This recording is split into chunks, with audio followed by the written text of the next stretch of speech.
Sizga muhtaram prezidentimizdan 34-13-sonli prezident qarorlari bor, to'g'rimi? Ko'rsatib yuboring. Bilmaysizmi?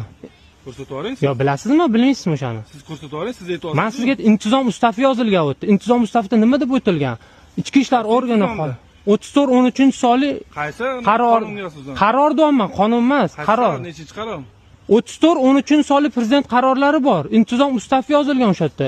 Ichki ishlar organlari xodimi fuqaro bilan muloqot qilganda xushmuomala, kamtar, bosiq bo'lish kerak. Fuqaroni tinglash kerak. Siz meni tinglamayapsiz hozir. Kapitan Qodiriy Farhod.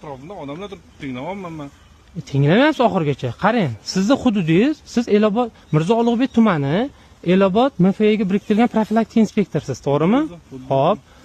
Sizni hududingizda shunaqa sun'iy to'siq bo'yicha huquqbuzarliklar tiqilib yotibdi. Men sizga misol keltirishim mumkin. Men bu uy oldida 62-a uy oldining kirish joyida turibdi.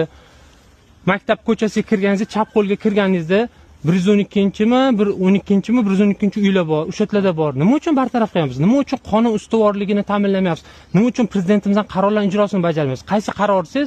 Prezidentimizdan 2025-yilgi 1-sonli prezident qarorlari bor. Mahalla va hududlarda huquqbuzarliklarning kelib chiqish sababini oldindan barvaqt aniqlab, ularni oldini olish nima qilinmayapti? Farhod aka?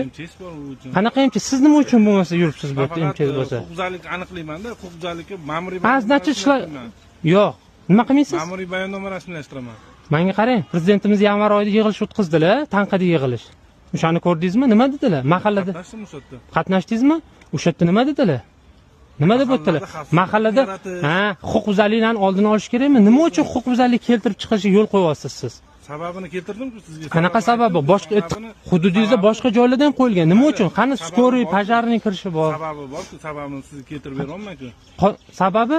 Qonunda mumkin emas deyilganmi? Nimaga qonuniy chora ko'rmayapsiz? Qonunda mumkin emas bo'lsa ham, mana qonunda siz mumkin emas deyapsiz-ku, lekin buni sabablari ham bor-ku. Qanaqa sabablari? Sabablari ham bor-ku. Nima uchun qo'yilganligini. Nima uchun qo'yilyapti o'zboshimchalik bilan? Mumkinmi, mumkin emasmi? Mumkin emas bu narsa. Bo'ldi, oldirib tashlang. Qonuniy chora ko'rib oldirtiring. Qonun bo'yicha, qonuniy chora bo'yicha oldiramizmi?